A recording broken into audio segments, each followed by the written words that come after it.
अस्सलाम वालेकुम। आज की वीडियो में हम करेंगे एक्सरसाइज 1A। ये है जी mathematics book 1 D1 7th edition जो न्यू एडिशन है एक्सरसाइज ये, और इसका हम करेंगे जी क्वेश्चन नंबर 1 और क्वेश्चन नंबर 2 करेंगे इस वीडियो में। और अगर अभी तक आपने मेरा चैनल सब्सक्राइब नहीं किया तो उसको सब्सक्राइब कर दीजिए। और जो मेरा सेकंड चैनल है जिसमें मैं कुकिंग और क्राफ्ट्स की वीडियो डालती हूँ, तो उसका लिंक भी डिस्क्रिप्शन में, अगर आपका दिल करे तो उसको सब्सक्राइब कर दीजिएगा। तो स्टार्ट करते हैं जी। एक्सरसाइज 1A है हमारे पास। 1A का फर्स्ट क्वेश्चन है जी कि determine whether each of the following is a prime और अ कंपोजिट नंबर। हमने बताना है कि जो गिवन हमारे पास नंबर्स हैं ये प्राइम है या कंपोजिट नंबर है। तो प्राइम और कंपोजिट नंबर पे एक डिटेल वीडियो में पहले बना चुकी हूँ, उसका लिंक मैं डिस्क्रिप्शन में दे दूँगी, आप वहाँ से देख लीजिएगा। और जो मेरे डिविजिबिलिटी टेस्ट वाला है उसकी भी लिंक मैं डिस्क्रिप्शन में दे दूँगी, आप वहाँ से देख लीजिएगा। अगर वो दोनों वीडियोस आप देख लेंगे तो ये क्वेश्चंस करना आपके लिए कोई मसले की बात नहीं है, बल्कि पूरी एक्सरसाइज आप सॉल्व कर लेंगे अगर वो दो वीडियोस जो हैं उनको अगर आप गौर से देख लेंगे। तो बुक को हम थोड़ा साइड पे कर देते हैं क्योंकि क्वेश्चंस तो हमने रीड कर लिए हैं। अब बुक को साइड पे कर देते हैं और हम यहाँ पे स्टार्ट कर लेते हैं।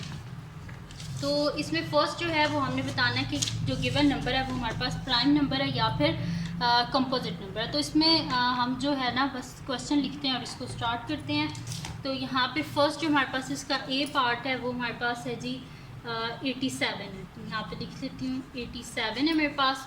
अच्छा 87 है हमारे पास। अब यहाँ पे मैं आपको जब मैंने डिविजिबिलिटी वाला बताया था टेस्ट, तो सबसे पहले तो प्राइम और कंपोजिट का मैं आपको थोड़ा सा बता देती हूँ कि जो प्राइम नंबर्स होते हैं वो क्या होते हैं, एक तो अपने टेबल में आते हैं और एक 1 के टेबल में आते हैं। जो कंपोजिट नंबर होते हैं वो मोर देन 2 डिफरेंट जो नंबर होते हैं ना वो उनके फैक्टर्स होते हैं। ठीक है, ये तो हो गया प्राइम और कंपोजिट नंबर। अब डिविजिबिलिटी रूल्स की तरफ हम आते हैं। हम देखते हैं कि अगर तो ये किसी और नंबर से डिवाइड ना हुआ तो इसका मतलब है कि ये प्राइम नंबर है, और अगर किसी और नंबर से ये डिवाइड हो गया इसका मतलब है कि ये क्या हमारे पास कंपोजिट है। तो स्टार्ट करते हैं हम इसको।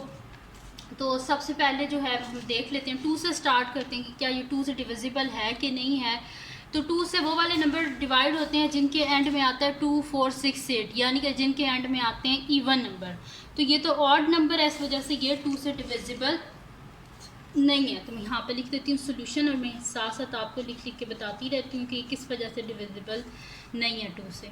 तो मैं यहाँ पे लिख देती हूँ कि 87 जो है वो एक ऑड नंबर है, सो इट इज़ नॉट। अगर ये मैं आपको जस्ट डिटेल में जैसे बता रही हूँ ताकि आपको कॉन्सेप्ट क्लियर हो, ये नहीं कि अगर मैं इसको एकदम से भी आपको बता सकती हूँ कि प्राइम या कंपोजिट है, लेकिन आपको कैसे पता चलेगा इस वजह से मैं डिटेल में आपको बताती हूँ, वरना आप लोग अगर जल्दी करना चाहते हैं तो उसको एंड में आंसर लिख लीजिएगा। 87 is an odd number, so it is not divisible by, क्योंकि ये एक ऑड नंबर है तो ऑड नंबर 2 से डिवाइड नहीं हो सकता। आप देखते हैं जी क्या ये 3 से डिवाइड हो सकता है। तो 3 से देख लेते हैं यहाँ पे कौन से नंबर डिवाइड हो सकते हैं। If the sum of digit is divisible by 3, अगर किसी नंबर का सम जो है वो 3 के टेबल में आता है इसका मतलब है वो 3 से डिविजिबल है। तो हम यहाँ पे लिख देते हैं 8 + 7। तो यहाँ पे 8 + 7 क्या होता है 15, और 15 क्या होता है 2 के टेबल में आता है। तो यहाँ पे लिख देती हूँ विच इज़ डिविजिबल बाय 3। तो अगर इसका सम जो है वो 3 से डिवाइड हो रहा है इसका मतलब है ये नंबर इजीली 3 से डिवाइड हो सकता है। मैं यहाँ पे लिख देती हूँ कि सो 87 इज़ डिविजिबल बाय 3। तो इसके कितने फैक्टर्स हो गए अब 87 के, यहाँ पे मैं दिखा देती हूँ। एक तो आ गया ये 1 के टेबल में, एक आ गया ये 3 के टेबल में आ गया हमारे पास। ठीक है, और ये फिर हमारे पास किसके टेबल में आ जाएगा देख लेते हैं। 3 कितने से हमारे पास होता है 87 डिवाइडेड बाय 3 29 के टेबल में भी ये आ गया हमारे पास, और अपने टेबल में भी आ गया। तो इसके कितने हैं मोर देन 2 फैक्टर्स हैं, इस वजह से ये क्या हमारे पास कंपोजिट नंबर। तो यहाँ पे लिख देती हूँ हेंस हमारे पास 87 क्या है एक कंपोजिट नंबर है, इज़ अ कंपोजिट नंबर।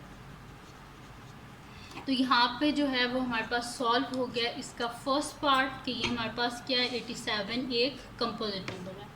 अब हम चलते हैं इसके बी पार्ट की तरफ। तो बी पार्ट में हमारे पास है जी 67। तो 67 को भी हम इसी तरह देख लेते हैं। सबसे पहले देखें इसके एंड में क्या है 7। तो 7 क्या होता है एक ऑड नंबर है, तो इस वजह से ये तो 2 से डिविजिबल तो हो ही नहीं सकता। तो मैं यहाँ पे लिख देती हूँ 67 is an odd number is an odd number, so it is not divisible by 2 से तो डिवाइड नहीं हो सकता। अब इसका सम करके देख लेते हैं क्या ये 3 से डिवाइड हो सकता है। तो 6 + 7 हमारे पास क्या होता है, 6 + 6 12 और ये 7 यानी कि 13।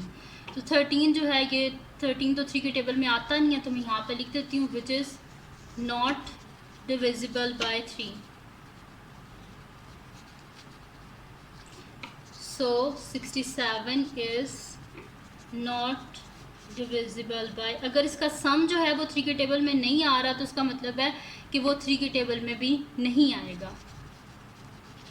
ठीक है, यानी कि 67 3 के टेबल से भी नहीं हुआ।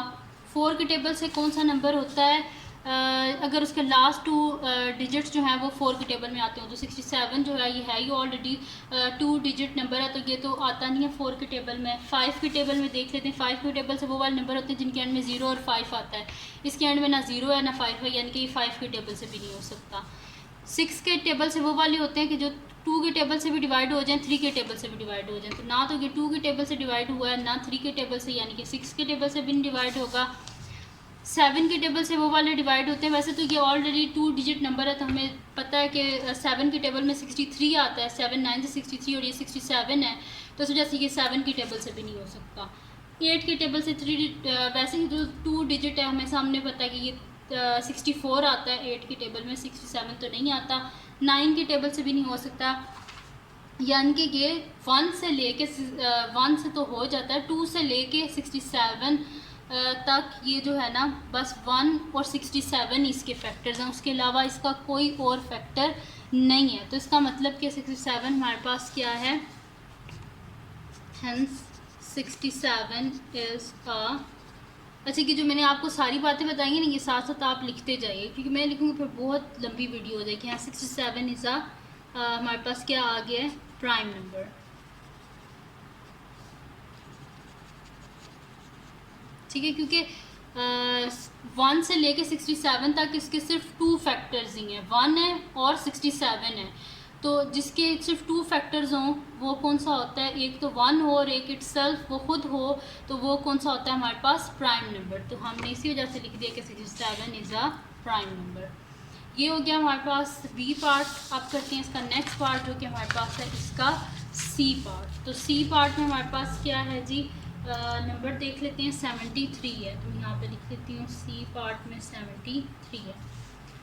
तो 73 हमारे पास एंड में क्या है, एक ऑड नंबर है। तो मैं यहाँ पे लिख देती हूँ कि 73 इज़ एन ऑड नंबर, सो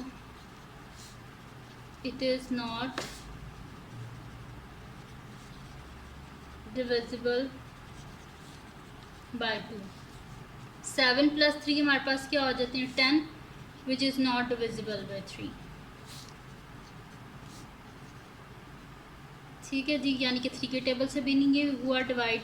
4 के टेबल से तो ये होगा ही नहीं, क्योंकि 73 नहीं आता 4 के टेबल में। 5 के टेबल में वो होते हैं जिसके एंड में 0 या 5 आए तो उसके एंड में 3 है, ये 5 के टेबल से भी नहीं होगा। 6 के टेबल से वो वाले डिवाइड होते हैं जिनके एंड में 2, जो 2 के टेबल से भी डिवाइड हो जाए और 3 के टेबल से भी। तो ये ना तो 2 के टेबल में आया ना 3 के टेबल में, यानी कि ये नहीं हो सकता। और 7 से वो होते हैं कि जो हमारे पास वैसे भी ये 73 है। 7 के टेबल में 7 10 जो 70 एंड 7 11 जो 77 होता है, ये 73 यानी कि 7 के टेबल से नहीं हो सकता। 8 के टेबल से भी नहीं हो सकता, क्योंकि 8 के टेबल में हमारे पास आता है जी 72 और ये 73, ये नहीं हो सकता। 9 के टेबल से भी नहीं हो सकता, 10 के टेबल से भी नहीं हो सकता। आगे जो टेबल्स हैं उनमें से भी किसी में से ये नहीं हो सकता। इस वजह से इसके सिर्फ 1 से लेके 73 तक के इसके 2 फैक्टर्स हैं, एक तो 1 है और एक ये खुद है 73। तो इस वजह से जो है ना ये डिविजिबल नहीं है, इसके सिर्फ 2 फैक्टर्स ही हैं। बल्कि मैं कैलकुलेटर से आपको और भी नंबर, जैसे कि हमारे पास आप कह रही होंगे कि खाली जो है मैंने इसको किया है। वैसे तो प्राइम फैक्टर्स ये जो हम देखते हैं इसको मोस्टली हम प्राइम फैक्टर्स में देखते हैं। वैसे सामने पता चल रहा है कि ये तो इससे होना नहीं है, प्राइम फैक्टर्स में हम लोग देखते हैं। तो प्राइम कौन से होता है हमारे पास, 2 3 5 7, उसके बाद 11। तो 73 को हम डिवाइड कर देते हैं 11 से, तो ये नहीं हो रहा। फिर 13 होता है, 73 को डिवाइड कर देते हैं 13 से, तो भी क्या नहीं हो रहा। 17 से कर देते हैं, 73 डिवाइडेड बाय 17, इससे भी नहीं हो रहा ये। इसको हम क्या कर देते हैं, 23 से डिवाइड कर देते हैं, 23 से भी नहीं हो रहा। यानी कि ये 1 से लेके 73 तक जितने भी प्राइम नंबर्स हैं किसी से भी ये डिवाइड नहीं हो रहा। तो यहाँ पे लिख देती हूँ, सो 73 is not divisible by any prime number. So 73 is not divisible by any prime number less than 73।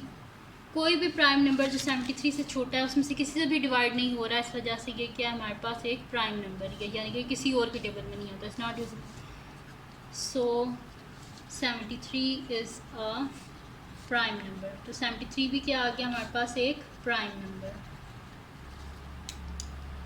ठीक है जी, ये आ गया प्राइम नंबर। अब हम चलते हैं 91 की तरफ, देख लेते हैं कि 91 का क्या सीन है जी।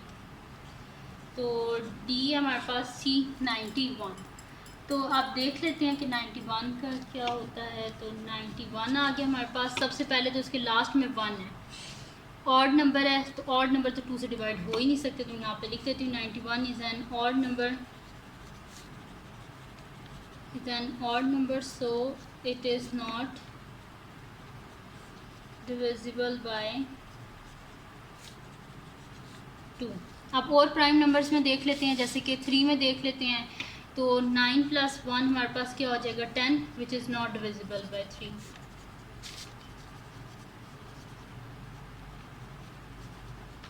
ठीक है, यानी कि ये 3 से भी नहीं हो सकता, 5 से तो ये हो ही नहीं सकता क्योंकि इसके एंड में 1 है। 5 से तो वो नंबर डिवाइड हो सकते हैं जिनके एंड में 0 आता है या 5 आ सकता है। 5 के बाद कौन सा प्राइम नंबर है हमारे पास, 7 है। 7 से देख लेते हैं। 7 में हमने करना क्या था कि ये हमारे पास 91 है ना, जो मैंने आपको डिविजिबिलिटी टेस्ट में बताया था। 91 है तो लास्ट डिजिट जो है इसका हम रिमूव कर देंगे। ठीक है, तो इसको हम साइड पे लास्ट डिजिट को रिमूव कर देना है और उसको डबल कर देना है। तो 1 + 1 हमारे पास क्या आ जाएगा, 2 आ जाएगा। लास्ट डिजिट को पहले अलग कर देना, उसको डबल कर लेना। तो 1 + 1 क्या आ जाएगा, 2। फिर जो आंसर आया उससे जो ये बच गया ना नंबर, इसमें से माइनस कर देना। तो 9 - 2 हमारे पास क्या आ रहा है, 7 आ रहा है। तो 7 आता है 7 के टेबल में। मैं यहाँ पे लिख देती हूँ कि which is divisible bye 7, which is divisible bye 7। तो हम क्या लिखेंगे, हेंस हमारे पास जो 91 है ये हमारे पास क्या है, 91 इज़ अ कंपोजिट नंबर, क्योंकि ये एक से ज़्यादा 2 से ज़्यादा इसके फैक्टर्स हैं। Is a composite number. अब यहाँ पे मैं आपको डिवाइड भी करके दिखा देती हूँ। 91 डिवाइडेड बाय 7, तो ये मेरे पास आ रहा है 13। यानी कि 91 किन किन की टेबल में आता है, यहाँ पे एक और पेन से कर लेते हैं। 91 एक तो 1 के टेबल में आता है हमारे पास, एक ही आता है जी 7 के टेबल में आता है। 7 13 है, यानी कि 13 के टेबल में आता है। 91 के भी टेबल में आता है, यानी कि इसके मोर देन 2 फैक्टर्स हैं। इस वजह से ये हमारे पास क्या है, एक कंपोजिट नंबर है। तो यहाँ पे हमारे पास कंप्लीट सॉल्व हो गया जी इसका क्वेश्चन नंबर 1। अब हम चलते हैं जी इसके क्वेश्चन नंबर 2 की तरफ। तो ये मैं थोड़ा डिटेल में समझाया, जैसे थोड़ा सी लेंथी हो गया। वैसे कि इतने लेंथी क्वेश्चंस हैं नहीं, तो मैंने इस वजह से थोड़ा लेंथी बताया कि ताकि आपका कॉन्सेप्ट क्लियर हो, आप लोगों को कोई मसला ना हो। तो अब करते हैं जी हम इसका क्वेश्चन नंबर 2।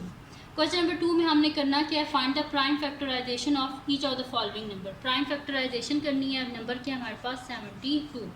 इसमें भी डिविजिबिलिटी टेस्ट जो है वो आपके बहुत काम आएगा, तो उस वीडियो को आपने बहुत जो है ना गौर से देखना है। तो 72 इसके एंड में 2 आ रहा है, यानी कि 2 के टेबल से ये इजीली हो जाएगा। तो 2 3 ज़ा 6, यहाँ पे कैरी चला गया, 12 हो गया। 2 6 ज़ा 12, फिर 2 के टेबल से हो जाएगा 2 1 ज़ा 2, कैरी चला गया, यहाँ पे 2 8 ज़ा 16, फिर 2 9 ज़ा 18, 9 किसके टेबल में आता है, 3 के टेबल में। 3 3 ज़ा 9, 3 1 ज़ा 3। इसको प्राइम फैक्टराइजेशन जैसे कहते हैं क्योंकि इसमें सारे जितने भी फैक्टर्स होते हैं वो सारे प्राइम नंबर्स होते हैं। ठीक है, तो यहाँ पे मैंने साइड पे इसका एलसीएम ले लिया था और उससे मैंने इसके सारे प्राइम फैक्टर्स जो हैं वो मैंने फाइंड आउट कर लिए। और इन्होंने बोला कि हमने प्राइम फैक्टर्स को फाइंड आउट करना है और उसको किस में लिखना है, इंडेक्स नोटेशन में। इंडेक्स नोटेशन यानी कि पावर में। तो यहाँ पे मेरे पास आ जाएगा 72 इज इक्वल्स टू, क्या मेरे पास फैक्टर्स आए हैं पहले तो मैं इसको सा लिख देती हूँ, 2 3 टाइम्स 2 है 1 2 3 मल्टीप्लाई बाय 2 टाइम्स 3 है 3 मल्टीप्लाई बाय 3। अब इंडेक्स नोटेशन में यानी कि पावर में लिखना है, तो 1 2 3 यानी कि 2 कितनी टाइम्स है 3 टाइम्स है, तो 2 पावर 3 मल्टीप्लाई बाय 3 कितनी टाइम्स है 2 टाइम है, यानी कि 3 पावर 2।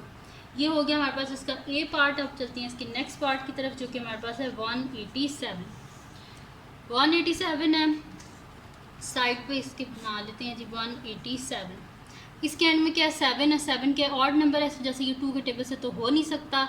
इसको ऐड करें तो क्या आता है 8 9 9 प्लस 7 क्या होता है हमारे पास, ये बन जाएगा जी हमारे पास 18 बन जाएगा, तो वो भी नहीं आता हमारे पास जो है वो सॉरी 16 आता है हमारे पास, ठीक है 8 प्लस 8 16 हो जाएगा। तो जो 16 है वो भी नहीं आता हमारे पास जो है वो 3 के टेबल में, जो 3 से भी नहीं हो सकता, 4 के टेबल से भी नहीं हो सकता, 5 के टेबल से भी नहीं हो सकता, 6 के टेबल से भी नहीं हो सकता, क्योंकि 2 से भी नहीं हुआ, 3 से भी नहीं होती, यानी कि 6 से भी नहीं होगा। वैसे कि प्राइम फैक्टर्स है इसमें 6 को तो हमने देखना भी नहीं है। 7 को देखते हैं, तो 7 के टेबल से अगर लास्ट डिजिट को रिमूव करें, इसको डबल करें तो 14 हो जाएगा। 18 माइनस 14 हमारे पास क्या आ जाएगा 4 आ जाएगा, तो 4 नहीं आता 7 के टेबल में। फिर जी चलते हैं 9 जो है वो भी हमारे पास प्राइम नंबर नहीं है। उसके बाद चलते हैं जी 11 की तरफ। तो 11 जो है देख लेते हैं 11 से होता है कि नहीं। 11 की ट्रिक मैंने आपको बताई थी, फर्स्ट और लास्ट डिजिट को ऐड करो और दरमियान में लिख दो। तो 7 प्लस 1 क्या होता है 8, और इसके मिडल में क्या लिखा हुआ है 8, यानी कि ये 11 के टेबल से हो सकता है। तो डिवाइड करके साइड पे देख लेते हैं क्या 11 से होता भी है कि नहीं। तो 11 1 ज़ा 11, पीछे कितने बचे 7, और ये नीचे आ गया 7। 11 7 ज़ा 77, यानी कि ये तो इजीली डिवाइड हो गया 11 से। तो मैं यहाँ पे लिख देती हूँ 11 17 ज़ा एंड 17 1 ज़ा 17। तो यानी कि इसके हमारे पास प्राइम फैक्टर्स क्या आ गए हैं 11 मल्टीप्लाई बाय 17। इनको इंडेक्स नोटेशन में हम आगे किस तरह लिख सकते हैं, क्योंकि एक से ज़्यादा तो इनकी है नहीं। तो इस जैसे बस इसका ये आंसर आ गया हमारे पास 11 मल्टीप्लाई बाय 17। ईजी से ये क्वेश्चंस हैं, बस जो डिविजिबिलिटी वाली टेस्ट वाली वीडियो है उसको आपने गौर से देखना है। उसमें जो प्राइम नंबर्स है ना जैसे कि 2 3 5 7 उनको गौर से देखना है। 11 की मैंने पहले से वीडियो बनाई हुई है। और अब चलते हैं जी सी की तरफ। 11 का मैंने किस तरह किया है, ये 187 था ना, फर्स्ट और लास्ट डिजिट को ऐड करें तो 1 प्लस 7 क्या होता है 8, मिडल में 8 लिखा था। इस वजह से मुझे पता चला कि ये तो ईजिली 11 की टेबल से हो सकता है। नेक्स्ट सी पार्ट है हमारे पास, वो है जी 336 है। तो ये तो सामने नज़र आ रहा है ईजिली, एंड में इसके इवन नंबर है, यानी कि ये ईजिली 2 से डिवाइड हो सकता है। तो मैं यहाँ पे लिख लेती हूँ 336 डिवाइडेड बाय 2। 2 1 ज़ा 2, यहाँ पे कैरी हो गया 13 हो गया। 2 6 ज़ा 12, यहाँ पे कैरी हो गया 16 हो गया। 2 8 ज़ा 16, 2 8 ज़ा 16, 2 4 ज़ा 8, फिर 2 4 ज़ा 8, 2 2 ज़ा 4, फिर 2 2 ज़ा 4, 2 1 ज़ा 2, फिर 21 आ गया। 21 किसके टेबल में आता है 3 के टेबल में। 3 7 ज़ा 21, 7 1 ज़ा 7। ठीक है जी, ये आ गया हमारे पास इसके फैक्टर्स। अब मैं इसको यहाँ पे लिख देती हूँ कि 336 इज इक्वल्स टू, मेरे पास क्या आ रहे हैं इसके फैक्टर्स, मैं इधर नीचे लिख देती हूँ 1 2 3 4, 4 टाइम 2 है, मैं यहाँ पे लिख देती हूँ 1 2 3 4 मल्टीप्लाई बाय 3 मल्टीप्लाई बाय 7, यानी कि ये मेरे पास आ जाएगा 1 2 3 4 2 power 4 multiply by 3 multiply by 7। तो ये आ गया मेरे पास इसके प्राइम फैक्टर्स इंडेक्स नोटेशन में। ये हो गया हमारे पास इसका सी पार्ट। अब इसका लास्ट पार्ट है जो कि हमारे पास है इसका डी पार्ट। तो डी पार्ट है जी हमारे पास के 630। तो 630 को हम साइड पे करके देख लेते हैं। इसके एंड में 0 है, यानी कि 2 के टेबल से इजीली हो जाएगा ये हमारे पास ये भी। तो 2 3 ज़ा 6, 2 1 ज़ा 2, यहाँ पे कैरी हो गया 2 5 ज़ा 10, 315 आ गया। तो 315 अब ये आता है हमारे पास, देखें 2 के टेबल में तो आ नहीं सकता क्योंकि एंड में 5 है। 3 के टेबल से देख लेते हैं, ऐड करके 5 6 7 8 9, यानी कि 3 के टेबल से हो जाएगा। तो मैं यहाँ पे लिख देती हूँ 3 1 ज़ा 3, 1 तो आता नहीं 3 के टेबल में, इस वजह से यहाँ पे मेरे पास जो है इस तरह कैरी चला जाएगा 15 हो जाएगा, यानी किसी जगह 0 लिख देती हूँ। 3 5 ज़ा 15। अब 5 प्लस 1 6 फिर हो जाता है 3 के टेबल में से ये। तो 3 3 ज़ा 9, और यहाँ पे कैरी चला गया मेरे पास, ये क्या हो गया मेरे पास 15 हो गया। 3 5 ज़ा 15। फिर उसके बाद अब इसके एंड में 5 6 7 8, अब ये 3 के टेबल से नहीं हो सकता, 5 के टेबल से होगा। 5 7 ज़ा हमारे पास होता है 35 और 7 1 ज़ा 7। ठीक है जी, तो ये आगे मेरे पास इसके सारे फैक्टर्स। तो यहाँ पे मैं लिख लेती हूँ, यानी कि 630 इज इक्वल्स टू मेरे पास आ रहा है 2 मल्टीप्लाई बाय 2 टाइम्स 3 है, मल्टीप्लाई बाय 5 मल्टीप्लाई बाय 7। तो मैं इसे लिख लेती हूँ 2 multiply by 3 square multiply by 5 multiply by 7। तो ये आ गया हमारे पास इंडेक्स नोटेशन में इसका आंसर। ठीक है जी, तो ये थी जी आज की वीडियो। अगर आपको पसंद आई हो तो इसको लाइक कीजिएगा, मेरे चैनल को सब्सक्राइब कर दीजिएगा, और जो मेरा सेकंड चैनल है उसका लिंक भी डिस्क्रिप्शन में, जिसमें मेरी कुकिंग की वीडियोज़ हैं, अगर आपका दिल करे तो उसको सब्सक्राइब कर दीजिएगा, और दुआ में लाजमी याद रखिएगा। अल्लाह हाफ़िज़।